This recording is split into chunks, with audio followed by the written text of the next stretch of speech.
نحمده ونصلي على رسوله الكريم اما بعد فاعوذ بالله من الشيطان الرجيم بسم الله الرحمن الرحيم ربي اشرح لي صدري ويسر لي امري واحلل عقدة من لساني يفقهوا قولي ربي زدني علما ربي يسر ولا تعسر وتمم بالخير وبك نستعين اللهم فقهنا في الدين اللهم ارنا الحق حقا وارزقنا اتباعه وارنا الباطل باطلا وارزقنا اجتنابه اللهم انا اسالك الهدى والتقى والعفاف والغنى اللهم انا اسالک علما نافعا آمین ثم آمین۔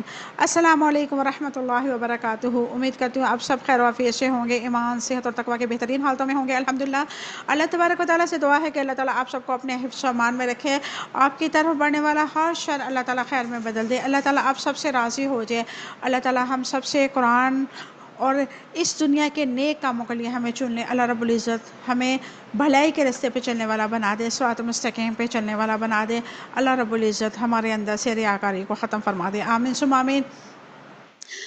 الحمدللہ پہلا پارہ ہمارا سورۃ بقرہ آیت مبارکہ 11 ہم نے دیکھ لی الحمدللہ۔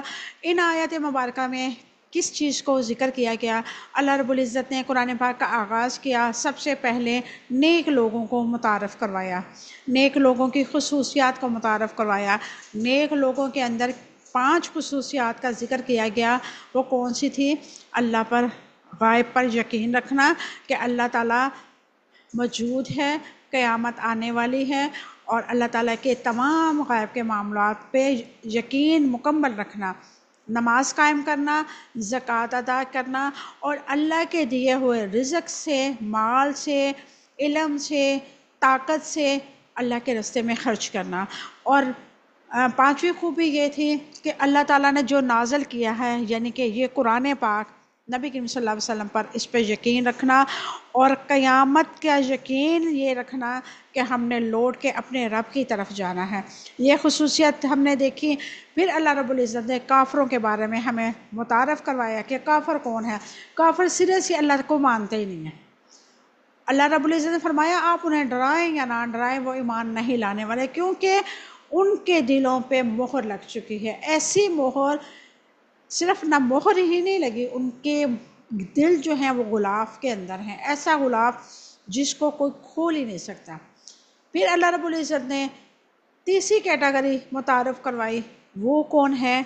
وہ ایسے مسلمان ہیں جو اپنے آپ کو مسلمان کہلاتے ہیں، مسلمان بنے نہیں ہیں، ان کے اندر مسلمانوں والی کوئی خصوصیت نہیں پائی جاتی، یا پائی بھی جاتی ہے تو منافقین کی ایسی علامات اللہ رب العزت نے ذکر یہاں پہ کی کہ ان کے ظاہر اور ان کے باطن بالکل مختلف ہوں گے، ان کی زبانیں کچھ کہہ رہی ہوں گی اور ان کے دل جو ہیں وہ بیماری کے اندر مبتلا ہوں گے۔ کیا بیماری ہوگی؟ دنیا کی خواہشات نفس کی بیماری، ایسی بیماری جس کو پانے کے لیے وہ اپنے نفس تک کو بیچ ڈالتے ہیں، ایسی بیماری جس کے لیے انہوں نے اپنی آخرت خراب کر لی۔ اور جب ان کو کہا جاتا ہے کہ ایسے کام نہ کرو، تم لڑائی جھگڑا نہ کرو، فسادات نہ پھیلاؤ، تو وہ تو کہتے ہیں ہم زمین میں فساد نہیں پھیلا رہے ہیں، ہم تو اصلاح کرنے والے ہیں۔ یہ تھی پچھلی آیات مبارکہ کا خلاصہ۔ آج ہم انشاءاللہ مزید منافقین کے علامات دیکھیں گے۔ اللہ تبارک و تعالیٰ سے دعا کرتے ہیں اللہ رب العزت ہمارے اندر سے تمام منافقین کے علامات کو ختم فرما دے، تاکہ ہم نیک ایمان کی حالت میں اور اپنے آپ کو متقیوں کی لسٹ میں شامل کر کے اللہ کو راضی کر کے اس دنیا سے جائیں۔ ہمیں اپنی زندگی کا مقصد معلوم ہو کہ ہم اس دنیا میں کیا کرنے آئے ہیں۔ اللہ تبارک و تعالیٰ ہمیں ہمارے مقصد میں کامیاب فرمائے، ہم سے راضی ہو جائے، ہمیں اس قرآن کے ساتھ ہمیشہ جوڑے رکھے، ہماری عمر جو ہے اسی قرآن پہ آ کے ختم ہو، ایمان کی حالت میں، پاکیزگی کی حالت میں اللہ تبارک و تعالیٰ ہمیں موت عطا فرمائے، آمین ثم آمین۔ تو آغاز کرتے ہیں آج کی کلاس کا۔ اعوذ باللہ من الشیطان الرجیم، بسم اللہ الرحمن الرحیم۔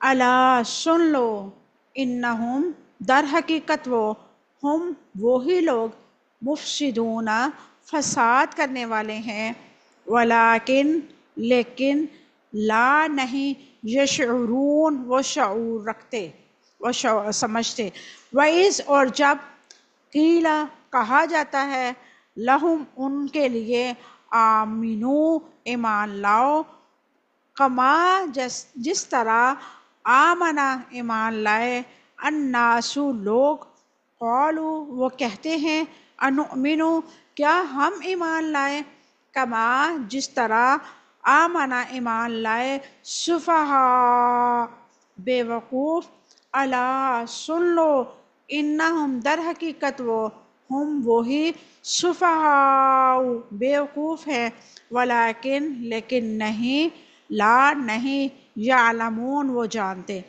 وَإِذْ اور وَإِذَا اور جب لقو وہ ملتے ہیں، الذین ان لوگوں سے جو آمنو ایمان لائے، قالو کہتے ہیں، آمنا ہم ایمان لائے، وَإِذَا اور جب خلو اکیلے ہوتے ہیں، الی شیاطینہم اپنے سرداروں کی طرف، قالو کہتے ہیں، انما یقیناً ہم، معکم تمہارے ساتھ ہیں، انما یقیناً ہم، نحن ہم، مستہزئون مذاق اڑانے والے ہیں، اللہ تعالیٰ یستہزئ مذاق کرتا ہے، بہم ان سے، ویمدہم اور ڈیل دے رہا ہے ان کو، فی طغیانہم اپنی سرکشی میں، یعمہون وہ اندھے بنے ہوئے ہیں۔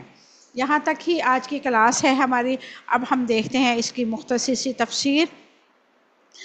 الا انہم هم المفسدون ولکن لا یشعرون، سن لو در حقیقت وہی لوگ فساد کرنے والے ہیں لیکن وہ نہیں سمجھتے۔ منافقین کے یہ کہنا کہ ہم اصلاح کرنے والے ہیں، یہ ضمن یہ مفہوم بھی نکلتا ہے کہ اہل ایمان اصلاح کرنے والے نہیں ہیں، یعنی کہ وہ جب ایک دوسرے کو بھڑکاتے ہیں ایک دوسرے کے خلاف اور کہتے ہیں کہ ہم تو اصلاح کرنے والے ہیں، یعنی کہ ہم تو دلوں کی کدورت نکال لیں، کسی کو کسی کی برائی بتا کے کہ فلاں نے تمہارے بارے میں یہ کہا، تم اس کو یہ جواب دو، یا اس طرح کی بات کرنے کے بعد کہتے ہیں کہ ہم جو ہیں یہ دلوں کے اندر جو میل کچال ایک دوسرے کے لیے ہم نے رکھی ہوئی ہے یہ نکالنے ہیں۔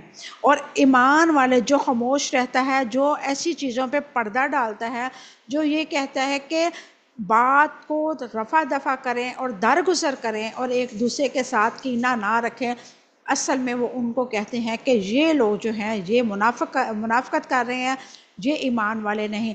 ایمان والوں کو اپنی وصف جو ہے، اپنی ان کی صفت جو ہے ان پہ چپکا دیتے ہیں۔ اللہ تبارک و تعالیٰ نے فرمایا کہ کافروں کو دوست مت بناؤ۔ اللہ رب العزت نے قرآن پاک میں فرمایا، والذین کفروا بعضهم اولیاء بعض الا تفعلوه تکن فتنۃ فی الارض وفساد کبیر، اور جن لوگوں نے کفر کیا وہ ایک دوسرے کے دوست ہیں، اگر تم یہ نہ کرو گے تو زمین میں بہت بڑا فتنہ اور بہت بڑا فساد ہوگا۔ سورۃ انفال آیت نمبر 73۔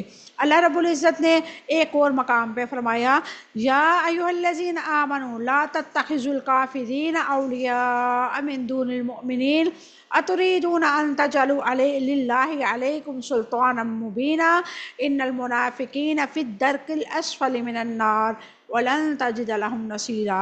اے لوگو جو ایمان لائے ہو، مومنوں کو چھوڑ کے کافروں کو دوست نہ بناؤ۔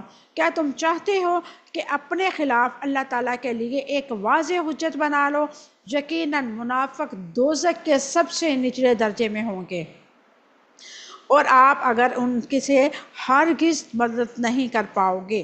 سورۃ النساء آیت نمبر 144 145۔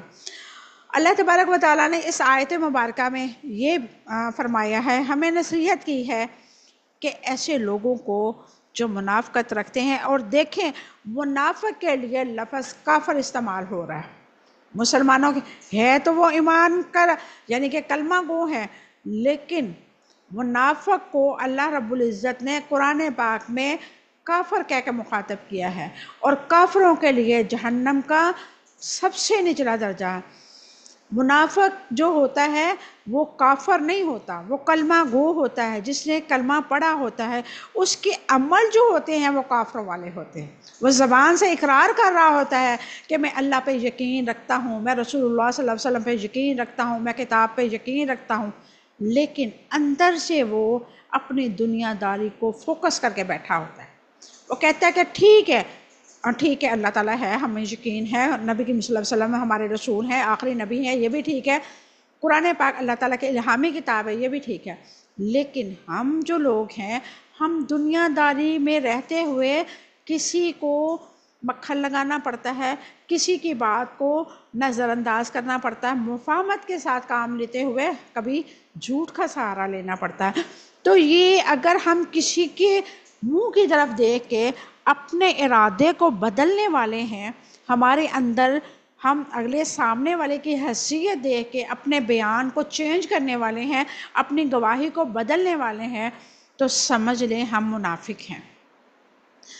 مومن وہ ہے جو حق بیان کرتا ہے، سامنے والے کی حیثیت کے حساب سے نہیں بولتا، اور جو سامنے والے کی حیثیت کو دیکھ کے بولتا ہے وہ منافق ہے۔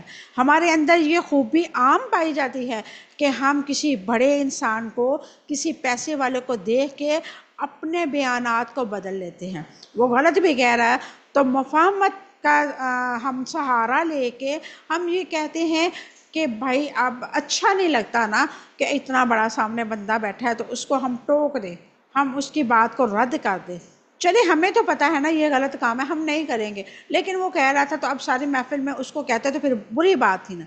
تو یہی منافقت کی علامت ہے کہ ہم وقت پہ حق اور سچ بیان نہیں کرنے والے۔ اگر ہمیں یہ ہے تو ہمارے اندر یہ لیول ہے کہ ہم منافق ہیں، کیونکہ ہم اپنے رب کے خوف سے اپنے بیان کو نہیں بدل رہے، ہم دنیا کے خوف سے اپنے بیان کو اپنی سوچ کے بدل رہے ہیں، ہم دنیا داری کے چکروں میں پڑھ کے، لوگوں کو راضی کرنے کے چکروں میں پڑھ کے ہم اپنے آپ کو بدل لیتے ہیں، زبان بدل لیتے ہیں، رویہ بدل لیتے ہیں، لہجہ بدل جاتا ہے ہمارا، کس وجہ سے کہ سامنے والا جو ہے وہ اس کے پاس پاور ہے، اور ہم بھول جاتے ہیں جو زمین آسمان کی پاور سنبھالے ہوئے ہے وہ ہمیں دیکھ رہا ہے، وہ ہمارے اندر دل کی گہرائیوں میں آنے والے خیال سے بھی پہلے ہمیں پہچان لیتا ہے کہ یہ کیا سوچنے لگا ہے۔ آگے اللہ تبارک و تعالیٰ فرماتا ہے وَإِذَا قِيلَ لَهُمْ آمِنُوا كَمَا آمَنَ النَّاسُ قَالُوا أَنُؤْمِنُ كَمَا آمَنَ السُّفَهَاءُ أَلَا إِنَّهُمْ هُمُ السُّفَهَاءُ وَلَكِنْ لَا يَعْلَمُونَ، اور جب ان سے کہا جاتا ہے کہ ایمان لاؤ، جس طرح لوگ ایمان لائے تو کہتے ہیں کیا ہم اس طرح ایمان لائیں جس طرح بیوقوف ایمان لائے۔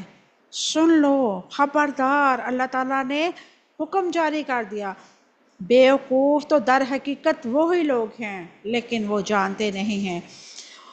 وَإِذَا قِيلَ لَهُمْ آمِنُوا كَمَا آمَنَ النَّاسُ، جب منافقوں سے کہا جاتا ہے کہ ایمان لاؤ، یعنی کہ محمد رسول اللہ صلی اللہ علیہ وسلم اور جو کچھ اللہ کی طرف سے لے کے آئے ہیں اس کی تصدیق کرو جیسے لوگوں نے تصدیق کی ہے۔ الناس یعنی کہ لوگوں سے مراد رسول اللہ صلی اللہ علیہ وسلم اور آپ صلی اللہ علیہ وسلم کے زمانہ کے مومنین صادقین صحابہ کرام رضوان اللہ علیہم اجمعین، یعنی جیسے صحابہ کرام ایمان لائے جو کہ دل و زبان سے ایمان لائے، قالوا انؤمن کما آمن السفہاء، تو وہ کہتے ہیں کیا ہم ایمان لائیں جس طرح ایمان لائے بیوقوف۔ منافق جھوٹے گمان میں جیتے ہیں، اسی وجہ سے انہیں کہا گیا ہے کہ کیا ہم ویسا ایمان لائیں جیسے کہ بیوقوف ایمان لے کے آئے۔ منافقین نے ان صحابہ کرام رضوان اللہ علیہم اجمعین کو بیوقوف کہا جنہوں نے اللہ کی راہ میں مال اور جانیں قربان کی اور ذرا بھی دریغ نہیں کیا۔ منافقین کو یہ لگتا تھا کہ یہ جو جانیں اور یہ مال جو اللہ کے راستے میں ایسے دونوں ہاتھوں سے دے رہے ہیں، یہ تو بیوقوفی کر رہے ہیں، اپنی ساری جمع پونجی اللہ کے راستے پہ دے دی، اپنی جان تک قربان کر رہے ہیں اللہ کے راستے پہ۔ انہیں یہ لگتا تھا کہ اگر ایسے کرنے سے تو جان چلی جائے گی تو کیا فائدہ، کیا پتہ جنت ملتی ہے کہ نہیں ملتی، کیا پتہ اللہ راضی ہوتا ہے کہ نہیں، یعنی کہ دل کے اندر شک و شبہات، اور ایسے شک و شبہات کو اگلے انسان کے ذہنوں میں ٹرانسفر کرنا۔ ہم جب قرآن پڑھتے ہیں تو ہمیں شیطان بہت ورگلاتا ہے، کبھی یہ کہتا ہے کہ یہ تو بہت مشکل کتاب ہے، اس سے پڑھو گے تو مشکل میں پڑ جاؤ گے، دنیا داری میں جیا نہیں جائے گا۔ آج کے دور میں قرآن پہ عمل کرنا انتہائی مشکل ہے، تو میری بہنوں قرآن پہ عمل کرنا ذرا مشکل نہیں ہے، مشکل ہے تو دنیا داری کو راضی کرنا ہے. اللہ کو راضی کرنا تو بہت آسان ہے. آپ کوئی بھی گناہ کریں، جتنا مرضی بڑا گناہ کریں، آپ جائے نماز بچھائے 2 رکعت نماز صلاۃ توبہ پڑھیں اور رو کے کہیں کہ اللہ آدم کی اولاد ہوں، غلطی ہوگی یا معاف کر دے، اللہ اسی ٹائم راضی. اللہ کو تو منانا آسان ہی بہت ہے. ہم دنیا کے پیچھے ہلکان ہوتے ہیں، ہم دنیا کے لیے کیا کچھ نہیں کرتے، دنیا پھر بھی ہم سے راضی نہیں ہوتی. آپ ہزاروں ڈشیں بنا کے کسی ایونٹ پہ، کسی تقریب میں رکھ دیں، کوئی نہ کوئی اس میں نقص نکل جائے گا. اور اللہ کے راستے پہ خلوص نیت کے ساتھ آپ ایک کھجور بھی بھیجیں گے تو اللہ کا غضب جو ہے اس کھجور کی وجہ سے ٹھنڈا ہو جائے گا، وہ رحمت بدل جائے گا. اب آپ خود سوچیں، اللہ کو منانا مشکل ہے یا دنیا کو منانا مشکل ہے جس کے پیچھے ہم ہلکان ہو رہے ہیں؟ منافقوں کو صحابہ کرام کی طرح ایمان لانے کو کیوں کہا گیا؟ منافقوں کو صحابہ کرام کی طرح ایمان لانے کی دعوت دی گئی کیونکہ اللہ تعالیٰ کے نزدیک صحابہ کرام رضوان اللہ علیہم اجمعین ایمان، معیار اور کسوٹی ہے. اور سورۃ بقرہ کی آیت نمبر 137 میں اللہ رب العزت نے فرمایا فَإِنْ آمِنُوا بِمِثْلِ مَا آمَنْتُمْ بِهِ فَقَدِ اهْتَدَوْا، پھر اگر وہ اس جیسی چیز پر ایمان لائے جس پر تم ایمان لائے ہو تو یقیناً ہدایت پائیں گے. اللہ اکبر کبیرہ. یعنی کہ ہمارے ایمان کی کسوٹی ایسی ہوگی کہ ہم صحابہ کرام رضوان اللہ علیہم اجمعین کی طرح بغیر سوچے سمجھے ہر آیات پہ، ہر حدیث مبارکہ پہ لبیک کہیں گے، اللہ ہمیں قبول کرے گا. ہم پڑھتے ہیں، ہم سنتے ہیں، ہم سمجھتے ہیں، سب کو معلوم ہے اللہ راضی کیسے ہو سکتا ہے، اللہ کو منانا کتنا آسان ہے، دین پہ چلنا مشکل نہیں ہے. پھر بھی ہم کیا کہتے ہیں کہ دین پہ چلنا آسان تو ہے لیکن کیا کریں، دنیاوی معاملات جو ہے نا، بس یہ بچوں کی شادی ہو جائے. پہلے یہ ہوتا ہے بچے میرے چھوٹے ہیں، ان میرڈ لائف میں ہوتا ہے کہ ابھی ہماری جو ہے عمر نہیں ہے، ابھی تو ہم نے پڑھنا ہے، ہماری گریجویشن ہوگی، ہم نے انجینئرنگ کرنی ہے، ہم نے MBBS کرنا ہے، ہم نے لاء کرنا ہے، ہم نے یعنی کہ BCom کرنا ہے، ICom کرنا ہے، دنیا جہان کی ڈگریاں ہم نے لینی ہیں. ابھی ہمارے پاس وقت نہیں ہے اللہ کے کلام پڑھنے کو، اللہ کی آیات کو سمجھنے کے لیے. پھر شادیاں ہو جاتی ہیں، سسرال کے جھمیلے، پھر ہمارے بچے ہو گئے ہیں، اب ہم اپنے بچوں، چھوٹے چھوٹے بچوں کو کیسے چھوڑ کے، اللہ کو نہیں پتہ، نعوذ باللہ من ذالک. ہم اتنے دھڑلے کے ساتھ، اتنی کانفیڈنس کے ساتھ یہ بات کہتے ہیں اللہ کو نہیں پتہ کہ ہم مجبور ہیں، ہم نہیں پڑھ سکتے، ہمارے یہ مسئلے ہیں، ہمارے یہ مسائل ہیں. آپ صحابہ کرام کی زندگیوں کو دیکھیں، بھوکوں سے، فاقوں سے برے حال ہے، پیٹ پہ پتھر باندھے ہیں، غزوات لڑے جا رہے ہیں، ایمان، نمازیں نہیں پڑھی جا رہی، غزوات لڑے جا رہے ہیں، خندقیں کھودی جا رہی ہیں، بھوک اور پیاس سے برا حال ہے لیکن کوئی شکوہ نہیں. کیا ہمارا ایمان کا لیول اور ہماری ذمہ داریاں اتنی بڑھ گئی ہیں کہ ہم دھڑلے سے کہہ رہے ہیں کہ اللہ کو نہیں پتہ کہ ہماری یہ مجبوریاں، ہماری دنیا داریاں. پھر بچے بڑے ہو گئے، ان کی پڑھائیاں فوکس کرنے بیٹھ کے، بچوں کی زندگیاں بھی تو سیٹ کرنی ہیں ہم نے، بچوں کی زندگیاں سیٹ ہو گئی، پھر اب ان کی شادیاں ہم نے کرنی. اب اچھے رشتے ملے، اب اچھے رشتے مل گئے، شادیاں ہو گئی، بچوں سے فارغ ہو گئے، پھر کیا ہے جی، بہویں اچھی نہیں، بہووں کو ساسی اچھی نہیں ہے. یہ زندگی کے جھمیلے انسان پورے کرتے کرتے کرتے کرتے ایک دن عزرائیل آ کے کہتا ہے کہ بی بی بس تمہارا وقت ختم ہو گیا، تمہیں تمہارے رب نے بلا لیا. اور اس ٹائم ہماری آنکھیں کھلیں گی کہ اللہ، ہم نے تو کچھ خریدا ہی نہیں اپنے لیے، اس دنیا سے ہم نے کوئی بھی اپنے لیے چیز آگے نہیں بھیجی. پھر وقت ختم ہو چکا ہوگا. ابھی ہمارے پاس وقت ہے، اللہ تعالیٰ ہمیں توفیق دے رہا ہے، اللہ تعالیٰ ہمیں جھنجھوڑ رہا ہے، قرآن پاک کی آیات ہمارے سامنے رکھ کے بیان کر رہا ہے کہ اے میری بندیوں لوٹ آؤ، ابھی وقت ہے. وقت گزر گیا، لوٹنا کسی کام نہیں آئے گا. روز قیامت منافق، کافر لوگ اللہ سے یہ کہیں گے کہ سونا بھر کے زمین کا ہم سے لے لیا جائے، ہمیں اس عذاب سے، اس کفیت سے نکال دیں۔ قیامت کا دن اتنا تپش والا، اتنا خوفناک، اتنا کرب والا ہوگا کہ لوگ کہیں گے کہ جو ہمیں قبروں میں عذاب مل رہا تھا ہم وہاں پہ سکون میں تھے، ہمیں قبروں کی طرف، کافر منافق کہیں گے کہ ہمیں قبروں کی طرف لوٹا دیا جائے، کیونکہ اس میں ہم پرسکون تھے۔ اور آپ سوچیں، اپنے اوپر کفیت طاری کریں کہ روز قیامت اتنا کربناک منظر ہوگا اور وہاں پہ ہمارے نامہ اعمال کھل جائیں۔ ابھی آپ تصور کریں کہ آپ بیمار ہیں، آپ بیمار ہیں، آپ کی حالت ایسی ہے کہ آپ مر چکے ہیں، آپ فوت ہو گئے، آپ کے گھر والوں نے، عزیز و اقارب کو فون کر دیا، آپ کے عزیز و اقارب کٹھے ہو گئے، رو رہے ہیں، سب آپ سے پیار کا اظہار کر رہے ہیں، بے ہوش ہو رہے ہیں، سب کچھ ہو رہا ہے، لیکن کچھ نہیں کر پا رہے۔ آپ کو نہلایا گیا، آپ کو کفن پہنایا گیا، آپ بے ست ہو کے پڑے ہیں، آپ ان کو روک نہیں پا رہے۔ جس نے ساری زندگی اپنا لباس کسی کے سامنے چینج نہیں کیا، وہ پھٹے پہ پڑی ہوئی ہے، اور ہر عورت اس کو نہلا رہی ہے، اس کو غسل دے رہی ہے، اس کا منہ ادھر ادھر کر رہی ہے، وہ روک نہیں پا رہی۔ پھر اس کو اس کے دنیاوی کپڑے اتار کے اس کو آخرت کا لباس بنا دیا جائے گا، اور جب اس کو کفن دفن کر کے مسجد میں باہر رکھا جائے گا، اس کا جنازہ پڑھا جائے گا، عزیز و اقارب رو رہے ہوں گے، پیچھے ہلکان ہو جائے گے، جنازہ اٹھانے کے بعد آپ کے پیارے، آپ کے اولادیں ہلکان ہو رہی ہوں گی، بے ہوش ہو رہے ہوں گے۔ وہاں سے آپ کا جنازہ اٹھا کے مسجد میں گیا، نماز جنازہ پڑھی گئی۔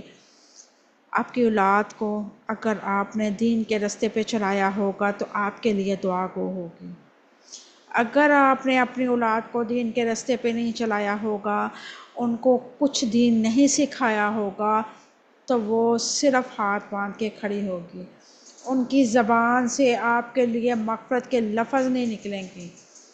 تو آپ کو اس ٹائم احساس ہوگا کہ آپ نے کتنا خسارہ کیا دنیا میں رہ کے، کتنا خسارہ کمایا۔ پھر قبر میں لے جایا جائے گا، آپ کو دفنا دیا جائے گا، آپ کے عزیز و اقارب آپ کے اوپر مٹی ڈال کے ہاتھ چھنکیں گے، ہاتھ جھاڑیں گے، واپس آ کے کھانا کھانا شروع ہو جائیں گے۔ آپ کے جو عزیز و اقارب، آپ کی اولادیں اپنی دنیا میں مگن ہو جائیں گی، وہ روئیں گی کچھ دن، وہ پریشان ہوں گی، وہ روٹین اپنی سیٹ کر لیں گی۔ قبر کے اندر فرشتے آ جائیں گے، اگر تو آپ نے نیک اعمال کیے ہیں تو آپ کو خوشخبریاں دیں گے، اگر دنیا میں رہ کے کچھ حاصل نہیں کر سکے، صرف دنیا کو سیٹ کرنے کے چکروں میں رہے، تو وہ آپ کو اس شکل میں نظر آئیں گے کہ ان کے دانت اتنے اتنے بڑے ہوں گے کہ احد پہاڑ کے برابر ہوں گے، ان کی آنکھیں شعلے برسا رہی ہوں گی، ان کے ہاتھوں میں ہتھوڑے ہوں گے، وہ آپ کے سروں پہ ہتھوڑے برسائیں گے اور سوال کریں گے من ربک کا۔ اور اس ٹائم جو ہم نے تھوڑا سا دنیا میں کچھ سیکھا ہے نا، یہ بھی بھول جائے گا، کیونکہ عمل نہیں ہے ہمارے پاس۔ عمل کرتے تو وہ یاد رہتا، قبر میں عمل کام آئیں گے، اور جب عمل نہیں ہوں گے تو ہم پہ ایسے جانور، ایسے سانپ بچھو مسلط کر دیے جائیں گے کہ جو ہمیں ڈسیں گے، اور اتنا زہریلا ڈنگ ان کا ہوگا۔ نبی کریم صلی اللہ علیہ وسلم کی حدیث مبارکہ ہے کہ اگر وہ ڈنگ، اگر وہ پھنکاری جو ہوتی ہے، صرف پھونک مار دے زمین پہ، تو زمین میں تا قیامت سبزہ نہ ہوگی، اتنا زہریلا ان کا پھنکار ہوگی، ڈنگ نہیں ہے، پھنکار ہوگی، صرف پھونک۔ اور جب وہ ڈنگ مارے گا انسان کو تو 70 ہاتھ وہ زمین میں جائیں گے، اور اللہ اکبر کبیرہ، اور جہاں قبر کے اندر جو بچھو ہوں گے وہ کھچروں کے برابر ہوں گے، جیسے گھوڑے ہیں ایسی ایک قسم ہوتی ہے، نہ وہ گدھے ہوتے ہیں نہ وہ گھوڑے ہوتے ہیں، انہیں کھچر کہا جاتا ہے۔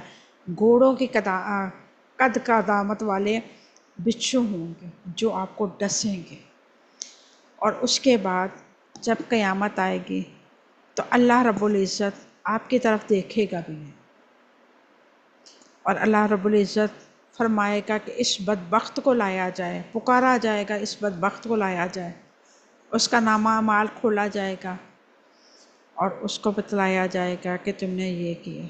اس کے سامنے اسکرین چل رہی ہوگی، اور جب ہم دیکھیں گے ہمارا نامہ اعمال میں کوئی نیکیاں نہیں، تو اللہ رب العزت فرشتوں کو کہے گا کہ اس کو بالوں سے پکڑ کے منہ کے پل گھسیٹتے ہوئے جہنم میں پھینک دیا جائے۔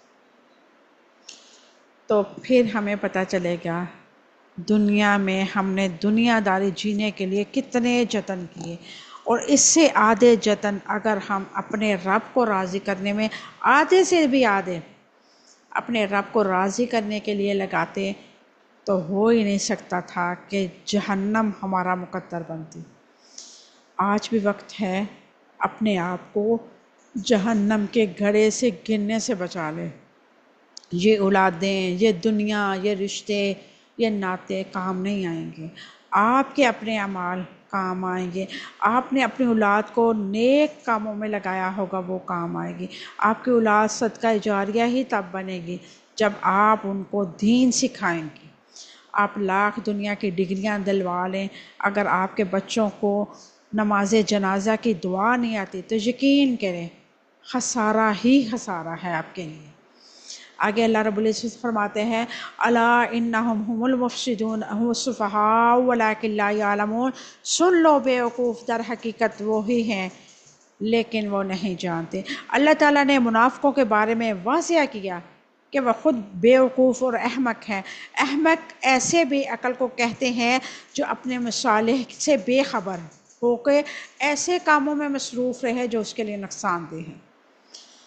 یعنی کہ ہم دنیا کے چکروں میں، دنیا سنوارنے کے چکروں میں آخرت کو بھولے بیٹھے ہیں، اور ہم احمق ترین انسان ہیں۔ عقل کا تقاضا یہ ہے کہ انسان اپنے مصالح کی فکر کرے، نفع کے حصول کی کوشش کرے اور ضرر سے بچے۔ یہ صفات صحابہ کرام پر صادق آتی ہے۔ وَلَٰكِن لَّا يَعْلَمُونَ، متقابل نے لکھا کہ وہ نہیں جانتے کہ وہ احمق ہیں، یعنی کہ انہیں معلوم ہی نہیں ہے کہ وہ احمق ترین ہے۔ آگے اللہ تبارک و تعالیٰ فرماتا ہے وَإِذَا لَقُوا الَّذِينَ آمَنُوا قَالُوا آمَنَّا وَإِذَا خَلَوْا إِلَىٰ شَيَاطِينِهِمْ قَالُوا إِنَّا مَعَكُمْ إِنَّمَا نَحْنُ مُسْتَهْزِئُونَ، اور جب وہ لوگ ان لوگوں سے ملتے ہیں جو ایمان لائے تو کہتے ہیں ہم ایمان لائے، اور جب اپنے سرداروں کی طرف اکیلے ہوتے ہیں تو کہتے ہیں یقیناً ہم تمہارے ساتھ ہیں، ہم تو محض مذاق اڑانے والے ہیں۔ وَإِذَا لَقُوا الَّذِينَ آمَنُوا قَالُوا آمَنَّا، اور جب وہ ان لوگوں سے ملتے ہیں جو ایمان لائے تو کہتے ہیں ہم ایمان لائے۔ اللہ تعالیٰ نے منافقوں کی سرگرمیوں کی وضاحت کی ہے۔ جب وہ مومنوں سے ملاقات کرتے ہیں تو کہتے ہیں کہ ہم اللہ تعالیٰ اور اس کی کتاب اور اس کے رسول کی تصدیق کرتے ہیں۔ منافق اہل ایمان سے ملنے پر یہ کیوں کہتے کہ ہم ایمان لائے؟ ظاہری طور پر دنیا داری دینداری کا برم قائم رکھنے کے لیے، اپنے مال اور جان کے تحفظ کے لیے دھوکہ کے طور پر کہتے ہیں۔ یعنی کہ جب ہم کسی ایسی مجالس میں بیٹھتے ہیں جہاں پہ اللہ کا ذکر ہو رہا ہوتا ہے تو ہم کہتے ہیں وہاں پہ بیٹھ کے اکثریت، سبھی کو نہیں میں یہاں پہ کہوں گی، اکثریت ہماری ایسی ہوتی ہے کہ ہم کہتے ہیں کہ ہاں دنیا داری میں تو دھوکہ ہے، دنیا میں تو کچھ بھی نہیں رکھا، نری ضلالت ہے، نری خواری ہے، نری یہ ہے، نری وہ ہے۔ اور جب ہم اپنی روٹین میں دنیا میں واپس آتے ہیں تو کہتے ہیں کیا کریں، دنیا داری بھی تو اب نبھانی ہے نا، اب اللہ نے ہم پہ ذمہ داریاں ڈالی ہیں تو ان ذمہ داریوں کو بھی تو ہم نے ہی اٹھانا ہے نا۔ اور وَإِذَا خَلَوْا إِلَىٰ شَيَاطِينِهِمْ قَالُوا إِنَّا مَعَكُمْ إِنَّمَا نَحْنُ مُسْتَهْزِئُونَ، اور جب اپنے سرداروں کی طرف اکیلے ہوتے ہیں تو کہتے ہیں یقیناً ہم تمہارے ساتھ ہیں، ہم تو محض مذاق اڑانے والے ہیں۔ یعنی کہ اگر ہم قرآن پاک کی آیات سنتے ہیں، اس پہ غور و فکر نہیں کرتے، ہم اس ٹائم کہتے ہیں کہ ہاں باجی نے درس دیا، بہت پیارا درس دیا، اتنا پیارا تھا کہ دل پہ باتیں اتری، اور جا کے بعد میں کہنا کہ باجیاں جو ہیں یہ تو اللہ والی ہیں، ان کو تو کوئی اور کام ہی نہیں ہے، ان کی تو اللہ تعالیٰ نے، ان کے لیے تو اللہ تعالیٰ نے نا اضافی مقام رکھا ہے۔ اب ہم دنیا دار لوگ ہیں، دنیا داری میں رہتے ہوئے اتنا ایمان کا لیول نہیں آ سکتا، مذاق اڑاتے ہیں قرآن پاک کی آیات کا۔ ہم مسلمان ہیں اور مسلمان ہونے کے باوجود ہم مذاق اڑاتے ہیں ایسی ایسی آیات کا کہ قرآن کے لیے تو انسان ویلا ہو تو پھر پڑھا جا سکتا ہے، نعوذ باللہ من ذالک۔ نمازوں کی تو بس اللہ تعالیٰ نے تو نمازوں کو تو بس ایسے ہے کہ بس نمازیں ہی پڑھتے رہو، یعنی نعوذ باللہ من ذالک کچھ گناہ ہو جائے، کچھ غلط کام ہو جائے، کوئی آزمائش آ جائے تو ہماری زبان پہ پہلا لفظ یہ آتا ہے، پتہ نہیں ہم ہی کیوں پکڑے جاتے ہیں ہر دفعہ۔ تو یہ کیا ہے؟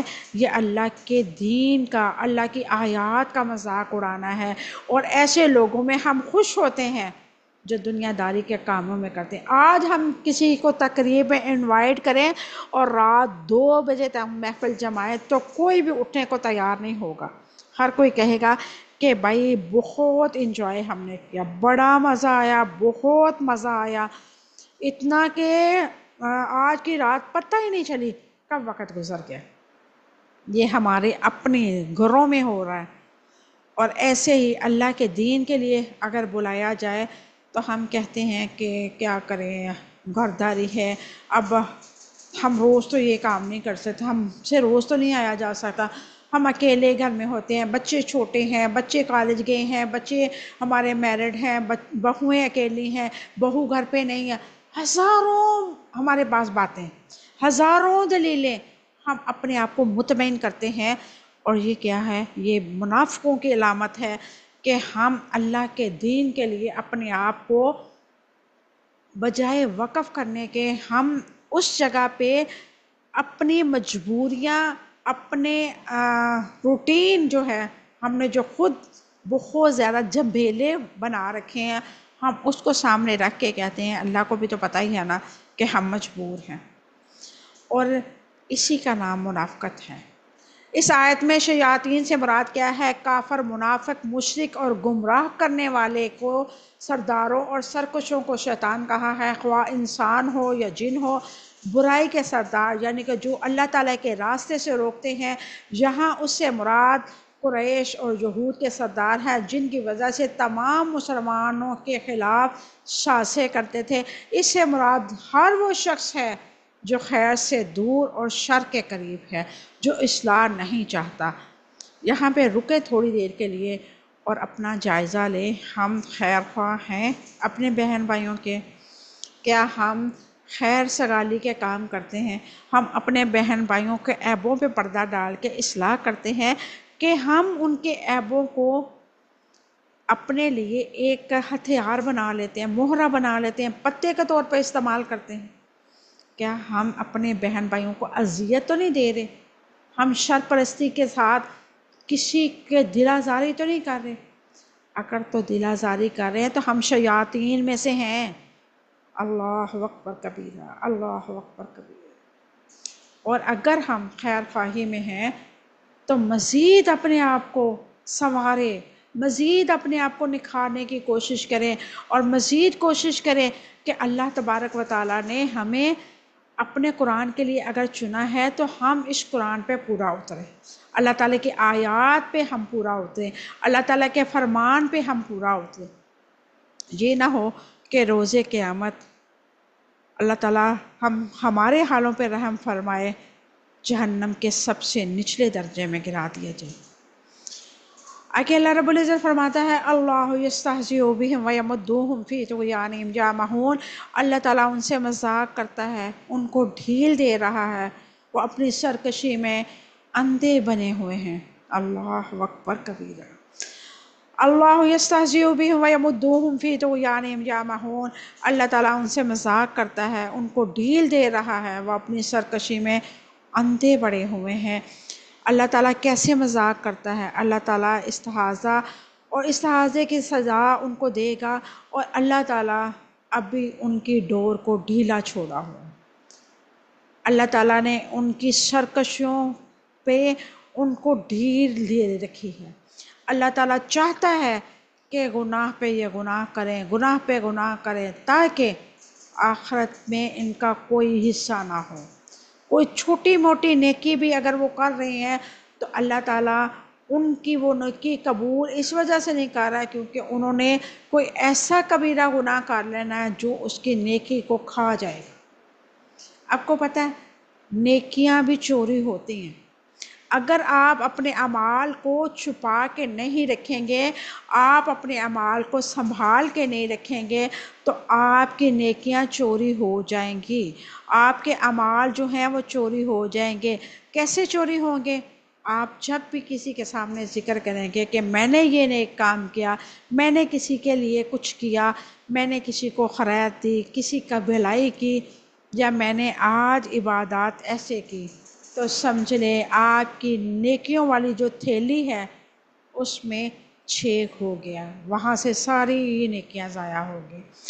اللہ رب العزت قیامت کے دن استحاضہ کی خبر دے گا، یوم یقول المنافقون والمنافقات للذین آمنوا انظرونا نقتبس من نورکم قیل ارجعوا وراءکم فلتمسوا نورا فضرب بینہم بسور لہ باب باطنہ فیہ الرحمۃ وظاہرہ من قبلہ العذاب ینادونہم الم نکن معکم قالوا بلی وَلَكِنَّكُمْ فَتَنْتُمْ أَنفُسَكُمْ وَتَرَبَّصْتُمْ وَارْتَبْتُمْ وَغَرَّكُمُ الْأَمَانِيُّ حَتَّى جَاءَ أَمْرُ اللَّهِ وَغَرَّكُمْ بِاللَّهِ الْغَرُورُ۔ جس دن منافق مرد اور منافق عورتیں ایمان والوں سے کہیں گے ہمارا انتظار تو کرو کہ ہم بھی تمہارے نور کی روشنی حاصل کریں، کہا جائے گا اپنے پیچھے لوٹ جاؤ، پھر کچھ نور تلاش کرو، چنانچہ ان کے درمیان ایک دیوار حائل کر دی جائے گی جس میں ایک دروازہ ہوگا، اس کے اندرونی حصے میں رحمت اور بیرونی حصے کی طرف ان کی طرف عذاب ہوگا۔ وہ ان کو آوازیں دیں گے، کیا ہم تمہارے ساتھ نہ تھے؟ وہ کہیں گے کیوں نہیں، لیکن تم نے اپنے آپ کو فتنوں میں ڈالا اور تم انتظار ہی کرتے رہے اور تم نے شک کیا اور فضول تمناؤں میں تمہیں دھوکہ دیا یہاں تک کہ اللہ تعالیٰ کا حکم آ گیا، اور اس دھوکے باز نے اللہ تعالیٰ کے بارے میں تمہیں دھوکہ دیا، یعنی کہ شیاطین نے، آپ کے ایسے عزیز و اقارب، آپ کی اولاد، آپ کے دوست جو بھی آپ کو دنیا میں مگن رکھتے ہیں، آپ سمجھ لیں کہ وہ آپ کے لیے شیاطین کا کام کر رہے ہیں۔ وَيَمُدُّهُمْ فِي طُغْيَانِهِمْ، اور ان کو ڈھیل دے رہا ہے وہ اپنی سرکشی میں، اللہ تعالیٰ ان کے فسق و فجور کے کاموں کو اور بڑھا دیتا ہے۔ یعمہون، اندھے بنے ہوئے ہیں، یہ اللہ تعالیٰ کی استہزاء ہے۔ اور اما دل اندھے پن کو کہتے ہیں، اللہ رب العزت نے فرمایا فَإِنَّهَا لَا تَعْمَى الْأَبْصَارُ وَلَكِنْ تَعْمَى الْقُلُوبُ الَّتِي فِي الصُّدُورِ، پس یقیناً آنکھیں اندھی نہیں ہوتی لیکن دل اندھے ہوتے ہیں جو سینے میں ہے۔ سورۃ حج آیت نمبر 46۔ دوسری جگہ پہ اللہ تبارک و تعالیٰ نے فرمایا وَلَا يَحْسَبَنَّ الَّذِينَ كَفَرُوا أَنَّمَا نُمْلِي لَهُمْ خَيْرٌ لِأَنفُسِهِمْ إِنَّمَا نُمْلِي لَهُمْ لِيَزْدَادُوا إِثْمًا وَلَهُمْ عَذَابٌ عَلِيمٌ۔ اور جن لوگوں نے کفر کیا وہ ہرگز یہ گمان نہ کریں کہ یقیناً ہم انہیں جو مہلت دے رہے ہیں وہ ان کے لیے بہتر ہے، ہم انہیں اس لیے مہلت دے رہے ہیں تاکہ وہ گناہوں میں اور زیادہ بڑھ جائیں اور ان کے لیے رسوا کن عذاب ہے۔ سورۃ آل عمران آیت نمبر 178۔ اللہ اکبر کبیرہ، اللہ اکبر کبیرہ۔ اللہ تبارک و تعالیٰ نے ایک اور مقامات سورۃ نساء آیت نمبر 42 میں فرمایا ان المنافقین یخادعون اللہ وهو خادعهم واذا قاموا الى الصلاة قاموا کسالى یراؤون الناس ولا یذکرون اللہ الا قلیلا۔ بلا شبہ منافق اللہ کو دھوکہ دیتے ہیں حالانکہ وہ انہیں دھوکہ دینے والا ہے، اور جب وہ نماز میں کھڑے ہوتے ہیں تو سست ہو کر کھڑے ہوتے ہیں، وہ لوگوں کو دکھاتے ہیں اور اللہ تعالیٰ کو یاد نہیں کرتے مگر بہت ہی کم۔ اللہ اکبر کبیرہ۔ ہماری نمازیں ریاکاری والی، ہمارا اوڑھنا پہننا دکھانا ہر چیز میں ریاکاری۔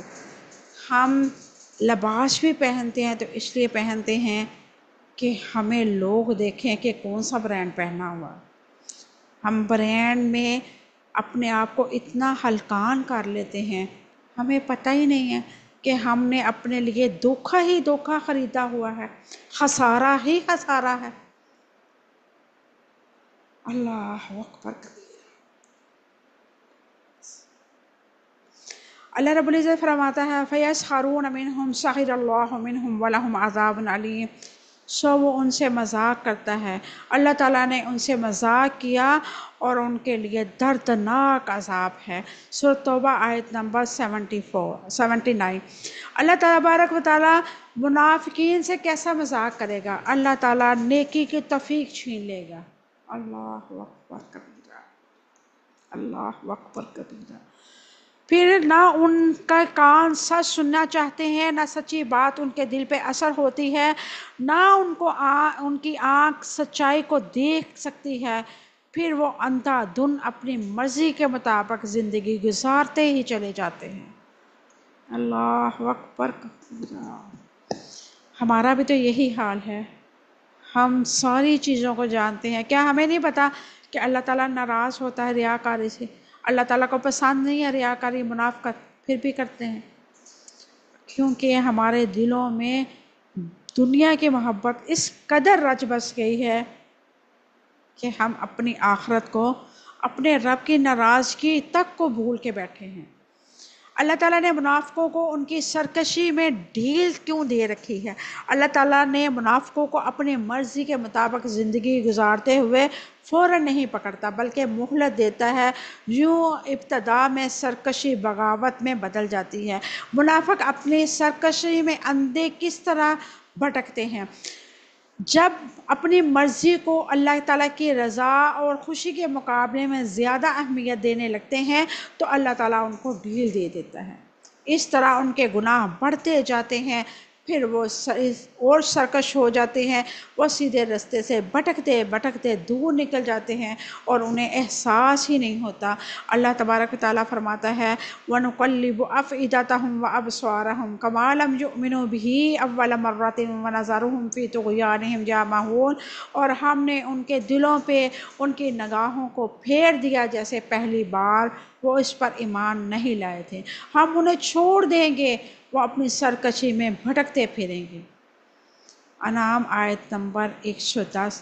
اللہ تبارک و تعالیٰ اس کو ہدایت نہیں دیتا جو دنیا کو آگے رکھتا ہے، اور ہم میں سے 80% لوگ ایسے ہی ہیں جو اپنی دنیا کو آگے رکھ کے بیٹھے ہیں۔ ہمارے لیے خسارہ ہی خسارہ ہے۔ اللہ تبارک و تعالیٰ نے ہمیں یہاں پہ وضاحت کے ساتھ ذکر کیا ہے کہ دنیا دھوکے کا سامان ہے، اس کے پیچھے اپنی آخرت برباد نہ کرو۔ اگر ہم اپنے اندر کوئی بھی علامت دیکھتے ہیں تو آج اللہ نے ہمیں موقع دیا ہے، بہترین موقع ہے۔ اللہ تبارک و تعالیٰ فرماتا ہے کہ ایک دفعہ ہی موقع میں دیتا ہوں کسی کو ہدایت کا، اگر وہ اس کو لازم نہیں پکڑ دے، اگر وہ اپنا محاسبہ نہیں کرتے تو پھر دوبارہ ان کو واپس پلٹ دیتا ہے اور ڈھیل دے دیتا ہے۔ یہ مت سمجھے کہ ہم گناہ پہ گناہ کر رہے ہیں، ہم غلطیاں پہ غلطیاں کر رہے ہیں، ہم حق مار رہے ہیں، ہم لوگوں کو برا بنا رہے ہیں، ہم سب عیب ہم میں ہیں اور اللہ ہم پہ رحمتیں بھیج رہا ہے، ہم پہ دولتیں نچھاور ہو رہی ہیں، ہمیں مال و متاع مل رہا ہے۔ نہیں، اللہ تعالیٰ نے ڈھور ڈھیلی چھوڑی ہے تاکہ اس کو دنیا اتنی عطا کر دوں میں کہ اس کو یاد ہی نہ رہے کہ میں نے اپنے رب کو بھی راضی کرنا ہے۔ وہ خوش ہو رہا ہے کہ میرے پاس مال و متاع اتنا ہے، میرے پاس اتنی گاڑیاں، اتنا بیلنس، اتنی میرے گھر، اتنا میرا بزنس، میرے یعنی کہ آؤٹ آف کنٹری جو ہے وہاں پہ پلازے، میرے سب کچھ، لیکن رب راضی نہیں ہے تو خسارہ ہی خسارہ ہے۔ ساری دنیا سونے کی بن جائے، آپ کے پاس آ جائے اور آپ کا رب آپ کے پاس نہیں ہے تو سمجھ لیں آپ کے پاس کچھ بھی نہیں۔ نبی کریم صلی اللہ علیہ وسلم کی حدیث مبارکہ ہے فجر کی پہلی 2 سنتیں دنیا جہان کی تمام دولتوں سے افضل ہے۔ جس نے صبح فجر کی 2 سنتیں پڑھ لی، سمجھ لیں اس نے اس دنیا اور دنیا کے اندر جتنے بھی خزانے ہیں ان سے بڑھ کے اپنے رب کے پاس سے انعام حاصل کر لیا۔ اور دولت والوں کا انجام کیا ہوا؟ آپ نے نمرود کا واقعہ پڑھا ہوگا، ایک مچھر کی وجہ سے اس کی بربادی ہوئی۔ ایک مچھر نے اس پہ ایسا اللہ نے عذاب مسلط کیا، ایک مچھر چھوٹی سی مخلوق، اللہ نے اس کے ذریعے جو اپنے آپ کو خدائی دعویٰ کر کے بیٹھا تھا، جس کے اتنی زیادہ دولت تھی کہ شمار نہیں کی جا سکتی تھی، اور جو کہتا تھا میں رب ہوں، میں زندہ بھی کرتا ہوں، میں مارتا بھی ہوں، اللہ نے اس کی آخرت ایسے برباد کی کہ ایک مچھر اس کے دماغ میں گھس گیا اور وہ مچھر اس کی سزا بن گیا۔ اللہ تبارک و تعالیٰ سے ہم دعا کرتے ہیں اللہ رب العزت ہمیں عمل صالح کی توفیق عطا فرمائے۔ اللہ رب العزت ہمیں ہر اس عمل سے بچائے جو منافق بنائے ہمیں، اللہ رب العزت ہمیں ریاکاری سے بچائے، اللہ رب العزت ہمارے اندر اخلاص پیدا فرما دے، اللہ تبارک و تعالیٰ ہمیں ریاکاری سے بچا لے۔ اللہ رب العزت ہمارا پڑھنا پڑھانا اپنی بارگاہ الہی میں قبول و منظور فرما کے ہمیں دین کے لیے چن لے، ہماری آخرت سنوار دے، ہمارا خاتمہ ایمان پہ کرنا۔ اے اللہ ہم اس دنیا فانی سے جب جائیں تیرے قرآن کا ذکر کرتے، اس کو پڑھتے پڑھاتے اس دنیا سے جائیں۔ اے اللہ تیرے فرشتہ آ کے ہمیں یہ پکار دے، یا ایھا النفس المطمئنہ، اے اطمینان والی جان، ارجی الی ربک راضیۃ مرضیہ، لوٹ چل اپنے رب کی طرف، تیرا رب تجھ سے راضی تو اپنے رب سے راضی۔ اے اللہ ہم گناہ گار تو بہت ہیں پر تیری رحمت سے زیادہ نہیں ہیں، اے اللہ ہماری کمیوں کوتاہیوں کو معاف فرما کے درگزر فرما کے ہمارے لیے آخرت کے لیے آسانیوں والا معاملہ فرما دے۔ اے اللہ تو ہم سے راضی ہو جا، اے اللہ ہمیں ایسا بنا دے کہ ہم تیرے بندوں کے لیے آسانیاں پیدا کرنے والے بن جائے۔ اے اللہ یہ قرآن ہمارے لیے جھگڑا کرنے والے بن جائے، یہ قرآن ہمارے لیے نصیحت بن جائے اس دنیا میں، اور آخرت میں ہمارے لیے شفاعت بن دے۔ ربنا تقبل منا انک انت السمیع العلیم وتب علینا انک انت التواب الرحیم۔ سبحان ربک رب العزۃ عما یصفون وسلام علی المرسلین والحمد للہ رب العالمین۔ السلام علیکم ورحمۃ اللہ وبرکاتہ۔